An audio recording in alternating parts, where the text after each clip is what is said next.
মুম্বাইয়ের বস্তিতে থাকা ১০ বছরের এক ছোট্ট গরিব মেয়ে তার মৃত্যুপথ যাত্রী মাকে বাঁচানোর জন্য শহরের সবচেয়ে অভিজাত এলাকার এক মলের সামনে এক ধনকুবেরের মানিব্যাগ চুরি করে নেয়।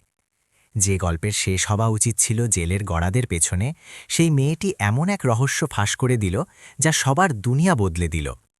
যে লোকটির মানিব্যাগ সে চুরি করেছিল তিনি অন্য কেউ নন, বরং তার নিজের জন্মদাতা পিতা ছিলেন, যাকে সে কোনোদিন দেখেনি।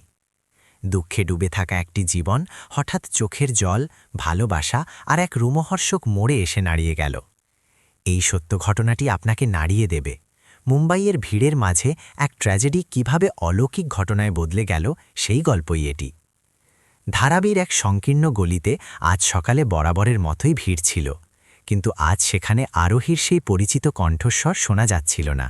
কেউ সেই রোগাপাতলা মেয়েটিকে দেখতে পাচ্ছিল না, যে প্রতিদিন ছেঁড়া পুরনো জামা পরে আর একটা ভাঙা ছাতা নিয়ে লটারির টিকিট বিক্রির জন্য গাড়িগুলোর মাঝে দৌড়াদৌড়ি করত। আজ আরোহী তার ঘরেই ছিল, বা বলা ভালো, সেই স্যাঁতস্যাঁতে ছোট ঘরটি থেকে বের হতে পারছিল না, যা বস্তির এক কোণে অবস্থিত ছিল। ঘরটি থেকে ক্রমাগত কারো কাশির যন্ত্রণাদায়ক শব্দ আসছিল। মেয়েটি এক পুরনো প্লাস্টিকের চেয়ারে হাঁটুতে মাথা দিয়ে বসে তার মা মীরাকে এক দৃষ্টে তাকিয়ে দেখছিল। মীরা ঠান্ডায় কাঁপছিল আর তার কপাল ঘামে ভেজা ছিল। তার শ্বাস নিতে কষ্ট হচ্ছিল, আর প্রতিবার কাশির সময় তার পুরো শরীর কেঁপে উঠছিল। ঘরের ভেতর স্যাঁতস্যাঁতে দেওয়াল, ওষুধ আর ঠান্ডা হয়ে যাওয়া খিচুড়ির গন্ধ ছড়িয়েছিল। স্টোভে রাখা খাবার সকাল থেকে ঠান্ডা হয়ে পড়েছিল। মা, একটু জল খেয়ে নাও। আরোহী কাঁপতে থাকা হাতে গ্লাসটি বাড়িয়ে ধরল, কিন্তু মীরা দুর্বলভাবে মাথা নেড়ে মানা করল। তার শুকনো ঠোঁট বিড়বিড় করে কিছু বলতে চাইল, যা বোঝা গেল না। আরোহীর চোখ থেকে এক ফোঁটা জল গড়িয়ে গালে পড়ল, আর সে মায়ের শীর্ণ হাতটি শক্ত করে ধরে নিল। সেই বিকেলে আরোহী তার মাকে নিয়ে পাশের সরকারি ডিসপেন্সারিতে গেল। প্রায় ১ ঘণ্টা গুমোট করিডরে অপেক্ষা করার পর ডাক্তার আইয়ার, যিনি তাদের অনেক দিন ধরে চিনতেন, তাদের পরীক্ষার জন্য ডাকলেন। নিউমোনিয়া খুব বেড়ে গেছে রে মা, ডাক্তার গম্ভীর হয়ে বললেন। তোমার মাকে এখনই বড় হাসপাতালে ভর্তি করতে হবে, দেরি হলে জীবনের ঝুঁকি থাকতে পারে। আরোহী কাঁদতে কাঁদতে ডাক্তারের হাত ধরে ফেলল। ডাক্তার আঙ্কেল, আমার মা খুব অসুস্থ, মা শ্বাস নিতে পারছে না, প্লিজ মাকে বাঁচিয়ে নিন। ডাক্তার মেয়েটির দিকে তাকালেন, তার গলা নরম হয়ে এলো। আমি বুঝতে পারছি, কিন্তু হাসপাতালে ভর্তি করার জন্য আগে টাকা জমা দিতে হবে। তুমি কি বুঝতে পারছ? ডাক্তার আইয়ার দীর্ঘশ্বাস ফেলে বললেন, কোনো ইন্স্যুরেন্স নেই, তাই অন্তত ১০,০০০ টাকা জমা দিতে হবে। আমি চেষ্টা করব যাতে ফিস কিছুটা কম হয়, কিন্তু অ্যান্টিবায়োটিক ওষুধগুলো খুব দামি। আরোহী শুধু মাথা নাড়ল। সে এটুকু বলার সাহস পেল না যে তার ছোট পুটলিতে মাত্র ৩২৭ টাকা ছিল, যা তার কয়েক সপ্তাহের কামাই। সে কাঁদল না, কারণ তার কাছে কাঁদার সময় ছিল না। সে শুধু মায়ের হাত ধরল আর তাকে নিয়ে আবার সেই পুরনো ঘরে ফিরে এলো। তার মন সেই অঙ্ক মেলাতে পারছিল না যা তার সাধ্যের বাইরে ছিল। সেই রাতে আরোহী ঠান্ডা মেঝের ওপর বসে টিমটিমে টিউবলাইটের আলোয় একটা একটা করে নোট গুনছিল। ৩২৭ টাকা। সে বারবার গুনছিল এই আশায় যে হয়তো কোনো অলৌকিক ঘটনায় টাকাগুলো ১০,০০০ হয়ে যাবে, কিন্তু তেমন কিছুই হলো না। দরজার ফাঁক দিয়ে ঠান্ডা হাওয়া আসছিল, যাতে ভেজা মাটির গন্ধ আর পাশের বাড়ির টিভির আওয়াজ মিশেছিল। ছোট এক মন্দিরে তার দিদিমার ছবি ছিল, যিনি তাকে ৬ বছর বয়স পর্যন্ত মানুষ করেছিলেন। ছবিতে তিনি হাসছিলেন। আরোহী মাথা তুলে দেখল, আর তারপর এক পুরনো সিন্দুকের তলা থেকে কাঠের একটি ছোট বাক্স বের করল, যার ভেতরে একটি রূপোর লকেট ছিল। সেটিতে একটি পাখি আর গুলমোহর ফুলের আকৃতি তৈরি করা ছিল। এটি পুরনো ছিল আর তার রঙও ফিকে হয়ে গিয়েছিল, কিন্তু মা সবসময় বলতো, এটা কখনো হারাস না, এটাই একমাত্র জিনিস যা তোকে সেখান থেকে যুক্ত করে যেখানকার তুই আসলে বাসিন্দা। আরোহী এই গভীর কথার মানে জানত না, কিন্তু সে এটাকে সবসময় নিজের সাথে রাখত। স্কুলে যাওয়ার সময়, ঘুমানোর সময় বা রোদে লটারি বিক্রির সময়, সব সময় এটি তার সাথেই থাকত। তার মায়ের কথার উপর পূর্ণ বিশ্বাস ছিল। তার বিশ্বাস ছিল যে এই লকেটটি এমন এক পরিবারের অংশ যাকে সে কোনো দিন পুরোপুরি জানতে পারেনি। ঠিক তখনই মায়ের আবার জোরালো কাশির টান উঠল। মীরা বিছানায় কুঁকড়ে গেল। কাশির আওয়াজ শুনে মনে হচ্ছিল বুক ফেটে যাবে। আরোহী দৌড়ে তার কাছে গেল, পিঠ চাপড়ে দিল। মা, তুমি চিন্তা করো না। মীরা অনেক কষ্টে বলল, কাল কাল আমি ঠিক হয়ে যাব। কিন্তু দুজনেই জানত যে এটা মিথ্যে কথা। পরের দিন ভোরবেলাতেই আরোহী তার সব টাকা পকেটে ভরল আর লকেটটি জামার ভেতরে লুকিয়ে নিল। সে মায়ের কপালে চুমো খেল। মা, আজ আমি তাড়াতাড়ি কাজে যাচ্ছি, আমি সব টাকা নিয়ে আসব, আমি কথা দিচ্ছি। আর তারপর সে ঘর থেকে বেরিয়ে গেল। দরজাটি আলতো করে বন্ধ করতে সে ভুলল না। তখনও পুরোপুরি সকাল হয়নি, রাস্তায় কুয়াশা ছিল। পাতলা রেইনকোট আর একটা ছেঁড়া টুপি তার ছোট মুখটাকে ঢেকে রেখেছিল, যা রোদ আর হাওয়ায় খসখসে হয়ে গিয়েছিল। আরোহীর কাছে আশা ছাড়া আর কিছু ছিল না, শুধু ছিল একটা ভয় যে আজকের দিনটি জীবন আর মৃত্যুর ফয়সালা করবে। সে জানত না যে আজকের দিনটি তার পুরো জীবন বদলে দেবে। কোলাবা মার্কেটের আশেপাশে ব্যস্ততা শুরু হয়ে গিয়েছিল। গাড়ির হর্ন, পর্যটকদের আওয়াজ আর ফেরিওয়ালাদের শোরগোল। আরোহী প্রতিদিনের মতো ভিড়ের মাঝে মিশে গেল। হাতে লটারির টিকিটের বান্ডিল, যা বৃষ্টির জলে কিছুটা ভিজে নষ্ট হয়ে গিয়েছিল। সে সেই একই মুখস্থ কথা বলছিল, টিকিট নিন বাবুজি, আমাকে সাহায্য করুন। বেশিরভাগ মানুষ মাথা নেড়ে এগিয়ে যেত, কেউ দয়ার দৃষ্টিতে তাকাত, কিন্তু কেউ থামত না। তার অভ্যাস হয়ে গিয়েছিল। আরোহী অনেক আগেই শিখে নিয়েছিল যে দয়া পাওয়া সহজ নয়। দুপুরের দিকে আবার বৃষ্টি শুরু হলো। জুলাই মাসের বৃষ্টি, যা শহরের রাগের মতো ঝরছিল। আরোহী একটা গাছের নিচে আশ্রয় নিল। সে ঠান্ডায় কাঁপছিল। সে নিজের কলার ঠিক করল আর অভ্যাসবশত লকেটটিকে মুঠোয় ধরল। হঠাৎ আসা এই বৃষ্টি কোলাবার ভিড় এলাকায় হট্টগোল সৃষ্টি করল। আরোহী এক দোকানের ছাদের নিচে সিটিয়ে থাকল। তার মাথায় শুধু হাসপাতালে সেই বিল ঘুরছিল, যা সে দিতে পারছে না। সে জানত না যে কয়েক মিনিটের মধ্যেই ভিড়ের মাঝে একটি ছোট্ট মুহূর্ত তার ভাগ্য বদলে দেবে। এমন এক মুহূর্ত যা শুরু হয়েছিল বৃষ্টিতে পড়ে যাওয়া একটি মানিব্যাগ দিয়ে। মুম্বাইয়ের বর্ষা কোনো সতর্কতা ছাড়াই শুরু হয়ে গেল। আরোহী তার পাতলা রেনকোটটি শক্ত করে জড়িয়ে ধরল আর পিচ্ছিল রাস্তায় সাবধানে হাঁটতে লাগল। সে কোলাবা কজওয়ের কাছে একটি কফি শপে ছাদের নিচে আশ্রয় নিল, হাতে ভেজা টিকিটের বান্ডিল। উপরের কয়েকটা টিকিট ছিঁড়ে একে অপরের সাথে লেপটে গিয়েছিল। সে গভীর শ্বাস নিল আর গাল থেকে বৃষ্টির জল মুছল। খিদে পেট চুইচুই করছিল, কিন্তু আরোহী থামল না। প্রতিটি পদক্ষেপ ভারী মনে হচ্ছিল, আর মাথায় শুধু একটাই কথা চলছিল, যদি সব টিকিট বিক্রি হয়ে যায়, যদি টাকা পাওয়া যায়, তবে মা ঠিক হয়ে যাবে। যখন সে এক গলির দিকে মোড় নিতে যাচ্ছিল, তখনই কালো রঙের এক চকচকে লাক্সারি গাড়ি রাস্তা ঘেঁষে এসে থামল।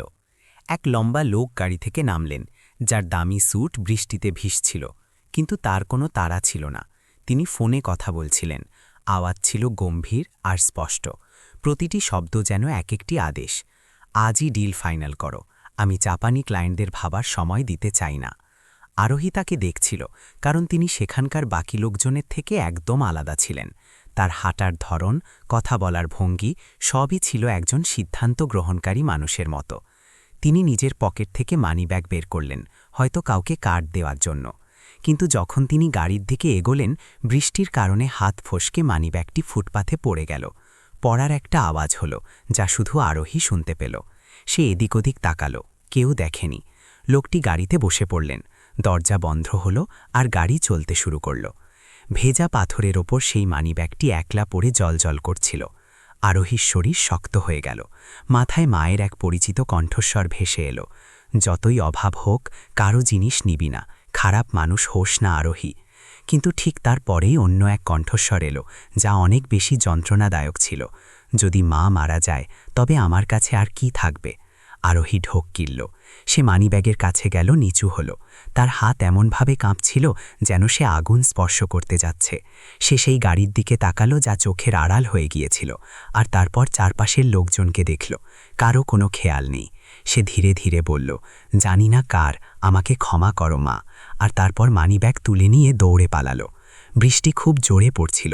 পেছন থেকে কারো চিৎকার করার আওয়াজ এলো, এই, ওই মেয়েটা মানিব্যাগ চুরি করেছে। পাশের এক দোকান থেকে এক লোক চিৎকার করে তার পেছনে দৌড়ালো। আরোহী ভয় পেয়ে এক সরু গলিতে ঢুকে পড়ল। পা পিছলে সে পড়ে যেতে যেতে বেঁচে গেল। পেছনের লোকটি তখনও চিৎকার করছিল, থাম, মানিব্যাগ ফেরত দে। সে পেছনে না তাকিয়ে দৌড়াতে থাকল, যেন যদি সে থামে তবে সব আশা শেষ হয়ে যাবে। অবশেষে যখন পায়ের আওয়াজ বন্ধ হল, তখন আরোহী থামার সাহস পেল। সে বুড়িভাবে হাঁপাচ্ছিল। এক বন্ধ হয়ে যাওয়া ভাঙা পুরনো লোহার দোকানের শেডের নিচে সে লুকিয়ে পড়ল। সে পুরোপুরি ভিজে গিয়েছিল, কিন্তু মানিব্যাগটিকে বুকে এমনভাবে জড়িয়ে ধরেছিল যেন সেটি কোনো পবিত্র বস্তু। একটু শান্ত হওয়ার পর সে ধীরে ধীরে মানিব্যাগটি খুলল। ভেতরে নোটের এক মোটা বান্ডিল ছিল। সে জানত না কত টাকা আছে, শুধু 500 আর 2000 টাকার নোট দেখা যাচ্ছিল, হয়তো 10,000 বা 20,000। সে জীবনে এত টাকা দেখেনি। এছাড়া অনেকগুলো ব্যাংক কার্ড, কাগজপত্র আর একটি আধার কার্ড ছিল। সে নাম পড়ল বিক্রম সিংহানিয়া। ভেতরে এক মহিলার ছবিও ছিল, যিনি গুলমোহর গাছের লাল ফুলের নিচে দাঁড়িয়েছিলেন, হালকা হাসছিলেন আর ক্যামেরা যে ধরে আছে তার দিকে তাকিয়েছিলেন। সেই মহিলা আরোহীর মা ছিলেন না, কিন্তু তাকে দেখে আরোহীর হৃৎস্পন্দন বেড়ে গেল। সে ছবিটা উল্টে দেখল। পিছনে কিছু লেখা ছিল না, শুধু কালির একটা দাগ ছিল। ঠান্ডা হাওয়া গলি দিয়ে বয়ে গেল, যাতে পেট্রোল আর বৃষ্টির গন্ধ মিশেছিল। আরোহী মানিব্যাগ বন্ধ করল, সব ভেতরে ভরল আর নিজের জামার ভেতর থেকে রূপোর লকেটটি বের করল। লকেটটি ভিজে গিয়েছিল, কিন্তু তার ওপরের নকশাটি চকচক করছিল, পাখি আর গুলমোহর ফুল। সে ছবিতে পেছনে থাকা গুলমোহর গাছটিকে দেখল। ওটি ঠিক তেমনই ছিল যেমনটা তার মায়ের এক পুরনো ছবিতে ছিল। এক অদ্ভুত অনুভূতি হল, যাতে তার হাত ঠান্ডা হয়ে এলো। কিন্তু ভাবার সময় ছিল না। সে সরকার হাসপাতালের দিকে দৌড়ালো, যেখানে মা কার জন্য অপেক্ষা করছিল। দুপুরে হাসপাতাল একদম ভিড়ে ঠাসা ছিল। ফিনাইল, ওষুধ আর দুশ্চিন্তার গন্ধ হাওয়ায় মিশেছিল। আরোহী রিসেপশন কাউন্টারে ভিড় ঠেলে পৌঁছালো আর কাঁপতে থাকা হাতে মানিব্যাগটি রাখল। তারপর তার মনে পড়ল এবং সে শুধু টাকাগুলো বের করল। সে নোটের বান্ডিল বের করে না গুনেই বলল, ম্যাডাম, আমার মায়ের নাম মীরা। উনি ইমার্জেন্সি ওয়ার্ডে আছেন, ওনার নিউমোনিয়া হয়েছে। প্লিজ এই টাকাগুলো দিয়ে ওনার চিকিৎসা শুরু করে দিন। রিসেপশনিস্ট মেয়েটি অবাক হয়ে বাচ্চাটির দিকে তাকালেন। তারপর টাকাগুলো দেখলেন, যা প্রয়োজনের চেয়ে অনেক বেশি মনে হচ্ছিল। তোমার কাছে এত টাকা কোথা থেকে এলো? আমি পেয়েছি, কেউ আমার মায়ের সাহায্যের জন্য দিয়েছে। আরোহী নজর নিচু করে নিল। প্লিজ আমার মাকে বাঁচান, উনি শ্বাস নিতে পারছেন না। তার গলায় এত যন্ত্রণা আর আকুতি ছিল যে কর্মচারী তাকে ফিরিয়ে দিতে পারলেন না। ডাক্তার আইয়ারকে ডাকা হলো। কয়েক মিনিট পরীক্ষার পর তিনি নার্সকে নির্দেশ দিলেন রোগীকে আইসিইউতে শিফট করতে আর অ্যান্টিবায়োটিক শুরু করতে। মাকে ভেতরে নিয়ে যাওয়া হলো। আরোহী তাকিয়ে থাকল। তার হাত আলকা হয়ে এলো। সবকিছু স্বপ্নের মতো লাগছিল। সে কোনোদিন ভাবেনি যে সে এমন কিছু করবে। তার মন হালকাও ছিল, আবার ভারাক্রান্ত। সে তার মাকে বাঁচিয়ে নিয়েছিল, কিন্তু ভুল কাজ করে। আরোহী ওয়েটিং চেয়ারে বসে পড়ল। তার পা কাঁপছিল। তার ভেতরে আর এক ঝড় উঠছিল, অপরাধবোধের, ভয়ের আর সেই অদ্ভুত অনুভূতির যে সে বড়দের সেই দুনিয়াকে ছুঁয়ে ফেলেছে, যেখানে ঠিক আর ভুলের মাঝে কোনো স্পষ্ট সীমারেখা নেই। সে জানত না যে যখন হাসপাতালের করিডর শান্ত হচ্ছিল, তখন শহরের অন্য প্রান্তে সমুদ্রের ধারে এক আলিশান কাচের কেবিনে এক লোক রাগে টেবিলে হাত মারছিলেন। আমার মানিব্যাগ কোথায় পড়ল? অ্যাসিস্ট্যান্ট উত্তর দিল, স্যার, ক্যামেরায় এক বাচ্চাকে ওটা তুলতে দেখা গেছে। লটারি বিক্রি করা কোনো মেয়ে, বয়স প্রায় 10 বছর, রেনকোট পরে আছে আর গলায় এক রূপোর লকেট আছে। বিক্রম সিংহানিয়া মুষ্টিবদ্ধ হাত শক্ত করলেন। তার চোখের রাগ ধীরে ধীরে সন্দেহে বদলে গেল। বাচ্চাটা লকেট পরে আছে? তিনি ড্রয়ের থেকে এক পুরনো ছবি বের করলেন। গুলমোহরের নিচে দাঁড়িয়ে থাকা সেই মহিলা। তিনি বিড়বিড় করে বললেন, মীরা, এমনটা কি হতে পারে? এই প্রশ্নটি হাওয়ায় ঝুলে রইল, আর এক এমন ঘূর্ণি শুরু হলো যার আন্দাজ কারও ছিল না। আর এক ছোট্ট মেয়ের ভুল থেকে ভাগ্যের সেই অদৃশ্য সুতো নড়ে উঠল, যা সেই মানুষদের আবার মেলাতে চলেছিল যারা ভেবেছিল যে এখন তাদের আর কোনো সম্পর্ক নেই। আরোহী হাসপাতালের করিডোরে বসেছিল। তার আঙুলগুলো একে অপরের সাথে জড়িয়েছিল, আর নজর সেই ঘরের দরজায় আটকে ছিল, যেখানে তার মাকে ওষুধ দেওয়া হচ্ছিল। মাঝে মাঝে ওষুধের ট্রলি নিয়ে যাওয়া নার্সরা তাকে চমকে দিচ্ছিল। মার চিন্তা তো ছিলই, কিন্তু তার চেয়েও বেশি ভয় ছিল যে কেউ যদি তাকে সেই টাকাগুলোর ব্যাপারে জিজ্ঞেস করে যা সে জমা দিয়েছিল। সেই টাকা তার নিজের ছিল না, না ধারের ছিল, না ভিক্ষার। ওটা এক অচেনা ধনী আর প্রভাবশালী লোকের মানিব্যাগ ছিল, আর সে ওটা চুরি করেছিল। মা বেঁচে গেলেও ভয় মিটছিল না।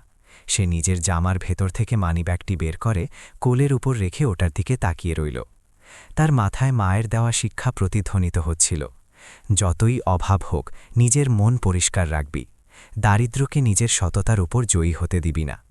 আরোহী দীর্ঘশ্বাস ফেলে বলল, আমাকে ক্ষমা করো মা, আমি শুধু তোমাকে বেঁচে থাকতে দেখতে চেয়েছিলাম। হঠাৎ তার কাঁধে কেউ হাত রাখল। সে ভয় পেয়ে পিছনে তাকাল। ডাক্তার আইয়ার। তোমার মা এখন ভালো আছেন, ওষুধ খুব তাড়াতাড়ি কাজ করেছে, কিন্তু ওনাকে অন্তত 3 দিন পর্যবেক্ষণে রাখতে হবে। তুমি তৈরি থেকো। মেয়েটি মাথা নাড়ল। তার মনে হল যেন বুকের বোঝা কিছুটা হালকা হয়েছে। তুমি এখানে একা? ডাক্তার জিজ্ঞেস করলেন। তার চোখে মায়া ছিল। হ্যাঁ, আমার আর কোনো আত্মীয় নেই, শুধু মা আছে। ডাক্তার আইয়ার চুপ হয়ে গেলেন।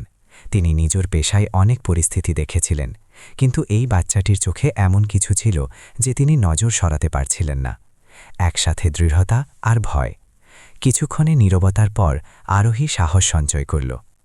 ডাক্তার আঙ্কেল, যদি কেউ আজকের ফিসের ব্যাপারে জিজ্ঞেস করে, তবে কি আপনি বলতে পারেন যে কোনো দয়ালু মানুষ সাহায্য করেছেন?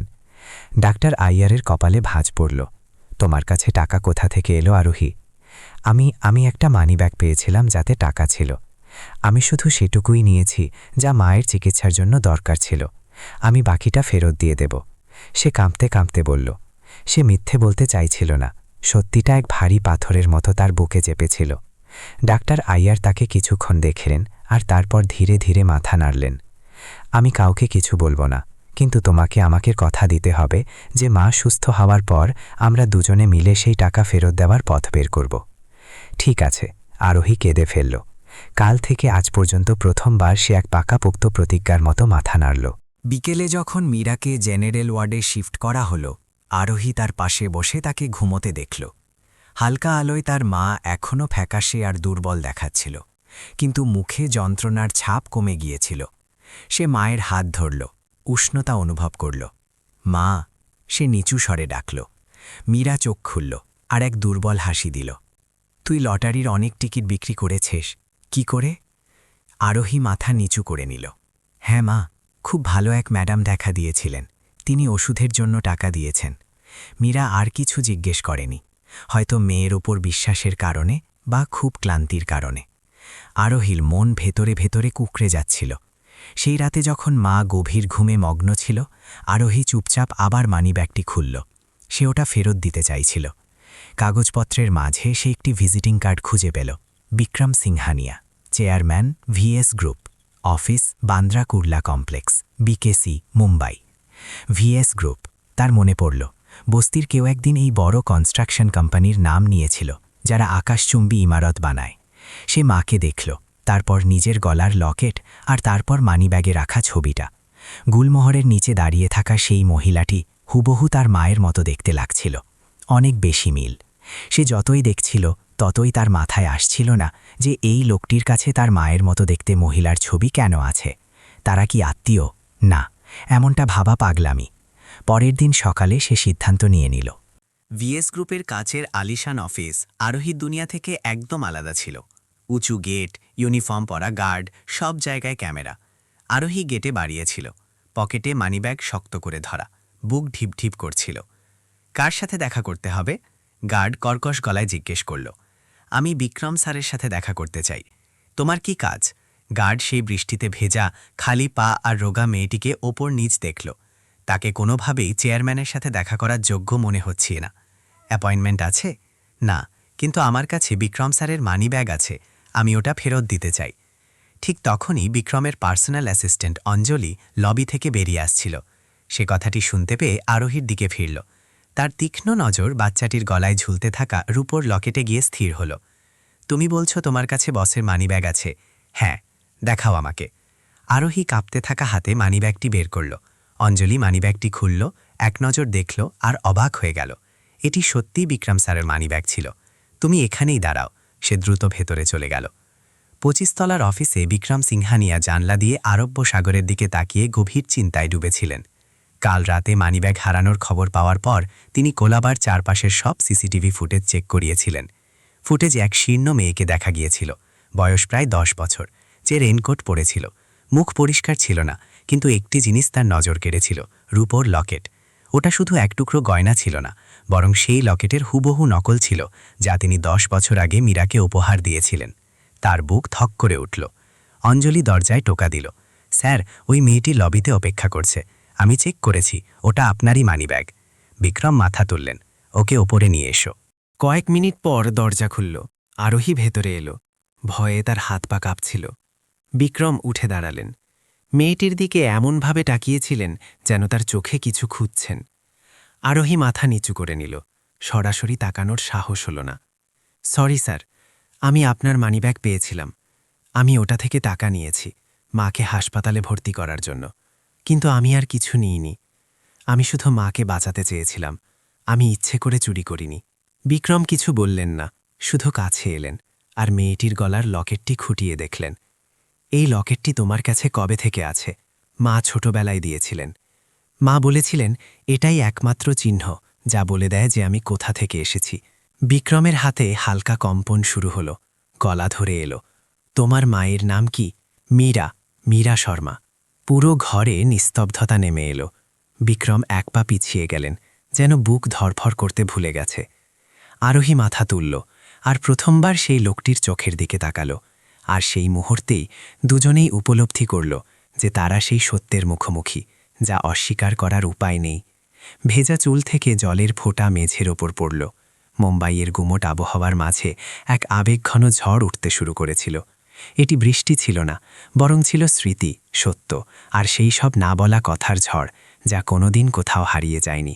সেই সন্ধ্যায় মুম্বাইয়ে বৃষ্টি হচ্ছিল না, কিন্তু হাওয়ায় ছিল আর্দ্রতা আর ধুলো। বিক্রমের অফিসের কাঁচের দেওয়ালে আকাশের ধূসর রং প্রতিফলিত হচ্ছিল, যেখানে সূর্য এক আবছা আলো হয়ে রয়ে গিয়েছিল। বাচ্চাটি চলে যাওয়ার পর তিনি মূর্তির মতো বসে রইলেন। সামনে টেবিলে সেই মানিব্যাগটি রাখা ছিল, কিন্তু তার নজর আটকে ছিল সেই রূপোর লকেটের স্মৃতির উপর। সেই একই লকেট যা তিনি নিজে কিনেছিলেন, যা তিনি 10 বছর আগে লোনাভলার এক বৃষ্টির সন্ধ্যায় মীরাকে পরিয়ে দিয়েছিলেন।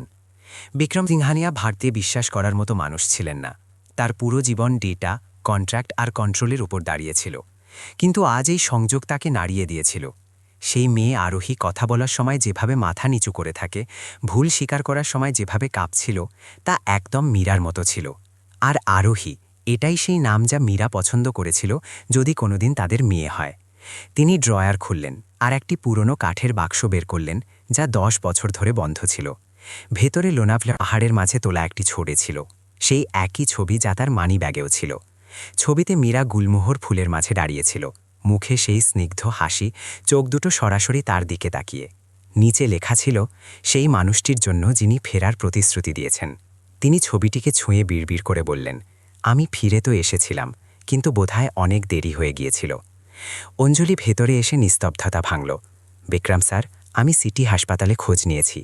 ওখানে মীরা শর্মা নামে এক রোগী আছেন। নিউমোনিয়ার কারণে পরশু ভর্তি হয়েছিলেন, আর বিল ক্যাশে জমা দেওয়া হয়েছিল, ঠিক সেই সময় যখন কোলাবায় আপনার মানিব্যাগ চুরি হয়েছিল। বিক্রম ছবিটিকে শক্ত করে ধরলেন। তুমি ঠিকই বলছো, সব কিছু পুরোপুরি মিলে যাচ্ছে। তিনি উঠে দাঁড়ালেন আর কোটটি নিলেন। গাড়ি বের করো, আমাকে ওখানে যেতে হবে। সেই ছোট সরকারি হাসপাতালটি ঘিঞ্জি রাস্তার ওপর অবস্থিত ছিল। কালো লাক্সারি গাড়িটি গেটে এসে থামতেই অনেকে ঘুরে তাকাতে লাগল। বিক্রম দ্রুত পায়ে হাঁটছিলেন। চারপাশের লোকজনের পরোয়া না করে তার মাথায় পুরনো স্মৃতিরা ভিড় করছিল। লোনাভালার সেই ছোট ঘরটি, সেই রাত যখন মীরা ঠান্ডায় কাঁপছিল, তার সেই উজ্জ্বল চোখ দুটি যখন সে বলেছিল যে সে মুম্বাই গিয়ে নতুন করে জীবন শুরু করতে চায়। বিক্রম তাকে খুঁজে বের করার কথা গিয়েছিলেন, কিন্তু তারপর তিনি একটি পারিবারিক বিয়ে এবং এমন এক জীবনে আটকে গেলেন যা ছিল সম্পূর্ণ আলাদা এবং শীতল। দ্বিতীয় তলা, ওয়ার্ড নাম্বার 12। মীরা একপাশে পাশ ফিরে শুয়েছিল, হাতে ড্রিপ লাগানো ছিল, মাঝে মাঝে কাশছিল সে। জানলা দিয়ে আসা আবছা আলো তার ক্লান্ত কিন্তু এখনও সুন্দর মুখে পড়ছিল, যাতে অতীত দিনের আভাস ছিল। বিক্রম দরজায় এসে থামলেন, মনে হলো বুকটা যেন কেউ মুচড়ে ধরেছে। 10 বছর কেটে গিয়েছিল, তবুও তিনি সেই মহিলাকে তৎক্ষণাৎ চিনতে পারলেন। দুর্বল হওয়া সত্ত্বেও সে তো তারই মীরা ছিল। আরোহী তাকে দেখল এবং ঘাবড়ে গিয়ে উঠে দাঁড়াল। স্যার, আপনি কি আমার মাকে খুঁজতে এসেছেন? তিনি মাথা নাড়লেন, গলার স্বর ভারী ছিল। আমি শুধু দেখতে চেয়েছিলাম তোমার মা ঠিক আছে কিনা, এবং আমার তার সাথে কিছু কথা আছে। আরোহী মাথা নিচু করে পিছিয়ে গেল। তার চোখে দুশ্চিন্তা ছিল। সে অনুভব করছিল যে এই দুই বড় মানুষের মাঝখানের পরিবেশটা কিছু অন্যরকম, যেন কোনো এক অদৃশ্য সুতো তাদের বেঁধে রেখেছে। এমন কিছু যা সে বুঝতে পারছিল না, কিন্তু তার বুক দুরুদুরু কাঁপছিল যে হয়তো কিছু একটা বদলাতে চলেছে। মীরা চোখ খুলল। যখন সে বিক্রমকে দেখল, তার মুখটা প্রথমে পাথরের মতো হয়ে গেল এবং তারপর ফ্যাকাশে হয়ে গেল। ঠোঁট কাঁপতে লাগল, যেন নিজের চোখকে বিশ্বাস করতে পারছিল না। বিক্রম? তার গলার স্বর ভাঙা ছিল। হ্যাঁ, আমি একটু দেরি করে এলাম মীরা। ঘরের বাতাস ভারী হয়ে উঠল। আরোহী অবাক হয়ে দুজনকে দেখছিল। তার মনে হলো এই ব্যাপারটি এতটাই বড় যে তার মাঝখানে কথা বলার কোনো জায়গা নেই। বিক্রম বিছানার পাশে এলেন। আমি ভাবিনি যে আমাদের এভাবে দেখা হবে। মীরা মুখ ফিরিয়ে নিল। তুমি এখানে কেন এসেছ? এটা দেখতে যে আমার কি হাল হয়েছে। না, তুমি ওই বাচ্চাটার জন্য এসেছ। বাচ্চা? মীরা কাঁপা গলায় আবার বলল। আরোহী, সে ওই লকেটটা পরে আছে যেটা আমি তোমাকে দিয়েছিলাম। ওর মুখটা তোমার সাথে হুবহু মেলে। এবং বিক্রম থামলেন, গভীর শ্বাস নিলেন। আমাকে জানতে হবে মীরা, ও কি আমার মেয়ে? মীরা চোখ বন্ধ করে নিল, চোখের জল গড়িয়ে পড়ল। তোমার এটা জিজ্ঞেস করার কোনো অধিকার নেই। আমার সত্যিটা জানার অধিকার আছে, বিক্রম কড়া স্বরে বললেন।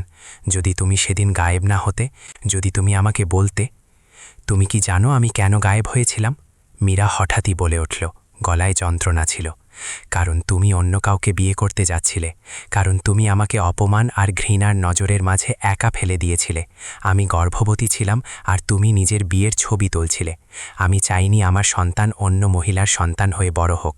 তোমার কি মনে হয়েছিল আমার কাছে পালানো ছাড়া আর কি রাস্তা ছিল? বিক্রম চুপ করে দাঁড়িয়ে থাকলেন। মীরার প্রতিটি কথা খঞ্জরের মতো বিচ্ছিল। তিনি কোনো সাফাই দিতে পারছিলেন না। সেই বছর তিনি সত্যিই কাপুরুষ ছিলেন। তিনি সব কিছু হতে দিয়েছিলেন, পরিবারের ইচ্ছাই বিয়ে করেছিলেন এবং নিজেকে বুঝিয়েছিলেন যে ভালোবাসা ধনীদের জন্য নয়।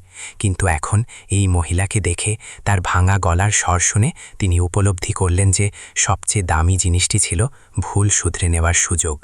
আরোহী দরজার পাশে সিটিয়ে দাঁড়িয়েছিল, চোখ লাল ছিল তার। মা, আমি বুঝতে পারছি না, এই স্যার কি আমার বাবা? মীরা অনেকক্ষণ চুপ করে থাকল, তারপর ধীরে ধীরে মাথা নাড়ল। হ্যাঁ, ইনি তিনি, যাকে আমি খুব ভালোবেসেছিলাম। কিন্তু ওটা অনেক পুরনো কথা। বাচ্চাটি বিক্রমের দিকে তাকালো। তাহলে আপনি মাকে ছেয়ে কেন গেলেন? তাকে এত কষ্ট কেন দিলেন? বিক্রম নিচু হলেন, চোখ ছলছল করছিল। মা, আমি জানতাম না যে তোমার মা গর্ভবতী। যদি আমি জানতাম, তবে আমি তোমাদের দুজনকে কখনো এমন অবস্থায় ফেলে যেতাম না। আমাকে ক্ষমা করে দাও। মীরা ধীরে ধীরে মাথা নাড়ল। ক্ষমা 10 বছর ফিরিয়ে আনতে পারে না বিক্রম। আমার মেয়ে চোখের জল আর অসুস্থতার মধ্যে বড় হয়েছে। আমার তোমার দয়া চাই না। এটা দয়া নয়। বিক্রম মুঠো পাকালেন, গলা ধরে এলো তার। আমি শুধু পাশে থাকতে চাই, সব কিছুর ক্ষতিপূরণ করতে চাই। আমি জোর করব না, কিন্তু প্লিজ আমাকে আর ঘৃণা করো না। মীরা জানলার দিকে তাকালো। বাইরে গুলমোহরের শেষ ফুলগুলো ঝরে পড়ে হাসপাতালের উঠোন লাল করে দিচ্ছিল। এই দৃশ্যটি তার মন গলিয়ে দিল। 10 বছর ধরে সে নিজেকে সবকিছু ভুলে থাকতে বলেছিল, কিন্তু স্মৃতি এত সহজে মোছে না। আর এখন যখন মেয়ে বড় হচ্ছে, যখন ভাগ্য তাদের এক মোড়ে নিয়ে এসেছে, সে জানত না যে সে আর লড়াই করতে পারবে কিনা। আরোহী দুজনকে চুপচাপ দেখছিল, মনে এক অদ্ভুত আবেগের জোয়ার বইছিল। সে বড়দের কথা পুরোপুরি বুঝতে পারছিল না, কিন্তু একটা কথা পরিষ্কার ছিল, যদি এই মানুষটি না আসত, তবে সে হয়তো তার মাকে হারিয়ে ফেলত। আর যদি ইনি সত্যিই তার বাবা হন, তবে পৃথিবী কত অদ্ভুত।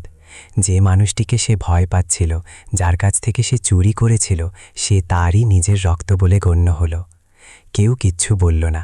বিক্রম নিজের কার্ডটি বেডসাইড টেবিলের ওপর রাখলেন। আমি হাসপাতালের পুরো বিল মিটিয়ে দেব, মানা করো না। অন্তত আমাকে তোমাদের দুজনের জন্য কিছু তো করতে দাও। মীরা কোনো উত্তর দিল না, শুধু চোখের পাতা নামিয়ে সম্মতি দিল এবং ক্লান্ত হয়ে চোখ বন্ধ করে নিল। বিক্রম শেষবারের মতো তাদের দেখলেন এবং করিডোরে বেরিয়ে গেলেন। দরজা বন্ধ হতেই মীরার চোখের জল বালিশে গড়িয়ে পড়ল। 10 বছর ধরে যে অতীতকে চেপে রেখেছিল, শেষ পর্যন্ত তা সামনে এসেই গেল। বাইরে করিডোরে বিক্রম থামলেন। তার গার্ড ফোন এগিয়ে দিল। স্যার, কেউ আপনার সাথে দেখা করতে চাইছে। মুম্বাই মিরর থেকে সাংবাদিকরা এসেছে। আজ সকালে চ্যারিটি প্রোগ্রাম সম্পর্কে ইন্টারভিউ চাইছে। বিক্রম কপালে ভাঁজ ফেললেন। ওদের বলো আমি ব্যস্ত আছি, কারো সাথে দেখা করব না। কিন্তু তিনি জানতেন না যে মানিব্যাগ চুরির খবর, সেই বাচ্চাটি আর কোলাবা মার্কেটের ঘটনা সোশ্যাল মিডিয়ায় ধীরে ধীরে ছড়িয়ে পড়ছিল। এটা তো কেবল শুরু ছিল। আর সেই ছোট ঘরে আরভি এখনও মায়ের হাত ধরে বসেছিল। তার মন 2 পৃথিবীর মাঝখানে দুলছিল। একদিকে বাবা পাওয়ার আবছা খুশি ছিল, তো অন্যদিকে এক ভয়। ভয় যে বড়দের এই জগৎ, যাতে রহস্য আছে, পুরনো প্রতিশ্রুতি আছে এবং পুরনো ভুল আছে, তা কোথাও তার ছোট্ট শৈশবকে গিলে না ফেলে। সেই রাতে মুম্বাইয়ে আবার বৃষ্টি হলো। হলুদ আলোয় এক মানুষ নিজের জানলার কাছে দাঁড়িয়ে শহর দেখছিল। হাতে এক পুরনো ছবি ছিল। নিচে শহরে এক বাচ্চা তার মায়ের কাছে ঘুমিয়ে পড়েছিল। মুঠোয় তখনও সেই রূপোর লকেটটি ছিল। দুই মানুষ দুই আলাদা জায়গায়, কিন্তু একই প্রশ্ন নিয়ে লড়াই করছিল। অতীতকে কি ক্ষমা করা যায়, আর ভালোবাসা কি নতুন শুরুর জন্য যথেষ্ট হবে? এর পরের দিনগুলোতে মুম্বাইয়ের আবহাওয়া কিছুটা শান্ত হয়ে এলো।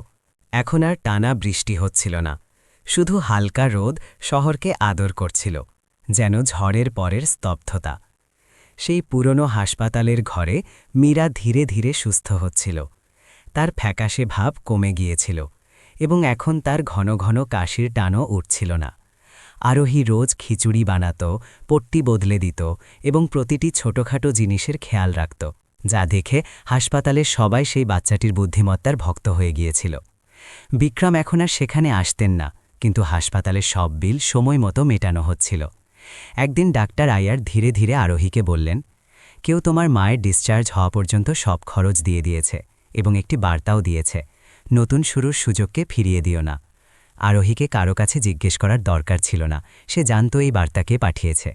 সে সেই অচেনা মানুষটির ব্যাপারে অনেক ভাবল, যাকে সে একসময় ভয় পেত এবং যার মানিব্যাগ সে চুরি করেছিল। তার সেই অদ্ভুত অনুভূতি মনে পড়ল যখন বিক্রম তাকে দেখেছিলেন, যেন তিনি তার মুখ আর চোখের বাইরে অন্য কিছু দেখছেন। সেদিন যখন সত্যিটা সামনে এসেছিল, সেটা রাগী দৃষ্টি ছিল না, বরং এমন এক মানুষের দৃষ্টি ছিল যে নিজের মনে অনেক ক্ষত লুকিয়ে রেখেছে। যেদিন মাকে হাসপাতাল থেকে ছুটি দেওয়া হলো, আরোহী কিছু বলল না। সে শুধু মায়ের হাত শক্ত করে ধরে রাখল। কিন্তু যখন হুইল চেয়ারে করে মীরাকে হাসপাতালের গেটে আনা হলো, সেখানে এক ছায়া আগে থেকেই দাঁড়িয়েছিল। বিক্রম সাধারণ শার্ট পরেছিলেন, কোনো টাই ছিল না এবং কোনো ড্রাইভারও ছিল না। তিনি আরোহীর বদলে নিজে হুইল চেয়ার ধরলেন। পার্কিং পর্যন্ত যাওয়ার রাস্তায় কেউ কিছু বলল না। গেট থেকে বেরোনোর সময় মীরা ধীর স্বরে বলল, আমি তোমাকে সাহায্য করতে বাধা দিতে পারি না, কিন্তু এটা ভেবো না যে এতে গতকাল বদলে যাবে। বিক্রম কোনো প্রতিক্রিয়া দিলেন না, শুধু এক বিষণ্ণ হাসির সাথে বললেন, আমি জানি, কিন্তু কিছু মানুষের একটি ভুল শুধরাতে পুরো জীবন লেগে যায়। যদি আমি এখন শুরু করি, তবে হয়তো এখনও খুব দেরি হয়ে যায়নি। আরোহী পেছনের সিটে বসে রিয়ারভিউ মিরার থেকে দুই বড় মানুষকে দেখছিল। সে বুঝতে পারছিল না সে কি আশা করবে, মায়ের ক্ষমার, না ওই মানুষটিকে মেনে নেওয়ার, নাকি শুধু এই যে তাদের জীবন আগের মতো শান্ত হয়ে যাক। কিন্তু হয়তো তেমনটা হওয়ার সম্ভব ছিল না। গাড়ি তাদের পুরনো বস্তির দিকে গেল না, বরং আন্ধেরির এক শান্ত গলিতে তৈরি একটি ছোট বাড়ির সামনে থামল। এটি ভাড়ার বাড়ি ছিল, কিন্তু পরিষ্কার পরিচ্ছন্ন এবং সুযোগ সুবিধা সমৃদ্ধ। বিক্রম মা মেয়ের জন্য এই নতুন ঠিকানা তৈরি করেছিলেন।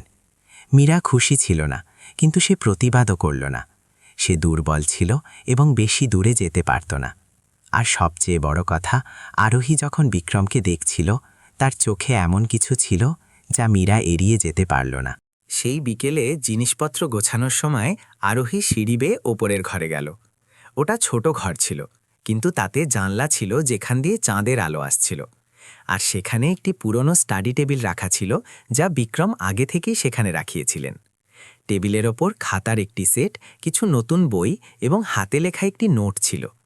আশা করি তুমি তোমার অপূর্ণ স্বপ্নগুলো এখন পূরণ করতে পারবে। আরোহী ওটা বারবার পড়ল। এটা পড়ে তার চোখে জল এসে গেল। পরের দিন বিক্রম ফিরে এলেন, সাথে একটি ছোট সাইকেলও ছিল। আমার মনে হলো স্কুলে যাবার জন্য তোমার এটার প্রয়োজন হবে, যদি তুমি চাও তো। আরোহী বুঝতে পারছিল না সে হাসবে নাকি কাঁদবে। আমি কখনো স্কুলে যাইনি, আমার কাছে বার্থ সার্টিফিকেট নেই। সেটা নিয়ে তুমি দুশ্চিন্তা করো না, আমি দেখে নেব, বিক্রম দৃঢ়তার সাথে বললেন। কিছুদিন পর বিক্রম এবং মীরা আরোহীর কাগজপত্র তৈরির জন্য পৌরসভা অফিসে গেলেন। মীরার পুরনো কাগজে বাবার নাম ফাঁকা ছিল, তাই বিক্রম ডিএনএ টেস্টের রিপোর্টের সাথে পিতৃত্ব প্রমাণের আবেদন জমা দিলেন, যা তিনি চুপিসারে করিয়েছিলেন। ফরেনসিক ল্যাবের স্ট্যাম্প এবং সরকারি অনুমোদনের সাথে সবকিছু বৈধ ও স্পষ্ট ছিল। অফিসার সেই সাধারণ শার্ট পরা মানুষটিকে দেখলেন, যার মুখে গাম্ভীর্য ছিল, এবং অনুমোদন দিয়ে দিলেন। এই ক্ষেত্রে দেরিতে রেজিস্ট্রেশনের অনুমতি আছে, বাচ্চাটি আইনি নথি পেয়ে যাবে এবং সে স্বাভাবিকভাবে স্কুলে যেতে পারবে। যখন আরোহীর হাতে নতুন জন্ম শংসাপত্র এলো, যাতে বাবার নামের জায়গায় স্পষ্ট করে বিক্রম সিংহানিয়া লেখা ছিল, তখন আরোহী কাঁপতে কাঁপতে সেই নামটিকে ছুঁয়ে দেখল। তার মনে হলো সে তার জীবনের সেই অংশটি ফিরে পেয়েছে যা চিরকাল নিখোঁজ ছিল। সেই দিনের পর থেকে আরোহীর নিজের পুরো নাম বলতে আর ভয় লাগত না। প্রথমবার সে নিজের খাতার প্রথম পাতায় গর্বের সাথে আরোহী বিক্রম সিংহানিয়া লিখতে পারছিল। পুরো সপ্তাহ বিক্রম দুই জগতের মাঝে ব্যস্ত থাকলেন। একদিকে ভিএস গ্রুপের বড় প্রজেক্ট, মিটিং এবং বিনিয়োগ ছিল, আর অন্যদিকে আন্ধেরির সেই ছোট বাড়ি, যেখানে সেই মহিলা ছিল যাকে তিনি একসময় ভালোবেসেছিলেন, এবং সেই মেয়ে ছিল যার অস্তিত্বের কথা তিনি জানতেনই না। তিনি কোনো তাড়াহুড়ো করলেন না, কিছু চাপিয়ে দিলেন না, শুধু চুপচাপ ছোট ছোট জিনিস করতে থাকলেন। কখনো দরজায় সবজির ঝুড়ি টাঙিয়ে দিলেন, কখনো ফ্রিজে দুধের কার্টন রেখে দিলেন, কখনো আরোহীর জন্মদিনের জন্য আগে থেকেই কার্ড পাঠিয়ে দিলেন, যদিও জন্মদিন এখনো অনেক দেরি ছিল। জলের ফোঁটার মতো এই ছোট ছোট কথাগুলো ধীরে ধীরে দূরত্বের পাহাড় কাটতে শুরু করল। মীরা এসব দেখছিল, এবং এখন সে এতটাই ক্লান্ত ছিল যে আর রাগ করতে পারছিল না। এক রাতে যখন আরোহী ঘুমিয়ে পড়ল, মীরা বাড়ির বারান্দায় বিক্রমের সামনে বসল। তুমি কি এখনও তোমার স্ত্রীর সাথে থাকো? বিক্রম কিছুক্ষণ চুপ থাকলেন। ডিভোর্স হয়ে গিয়েছে 3 বছর আগে। না কোনো বাচ্চা ছিল, না কোনো আবেগ, সবকিছু ছিল কেবল একটি চুক্তির মতো। তোমার কি মনে হয় এসব করে তুমি আমার গতকাল মুছে দেবে? আমি জানি না, বিক্রম দূরে তাকিয়ে বললেন, কিন্তু আমি জানি যে আমাকে আরোহীর জন্য ঠিকটা করতে হবে। ওর একজন বাবার অধিকার পাওয়া উচিত, এবং তোমারও কারো সঙ্গ দরকার। মীরা ফিকে হাসল।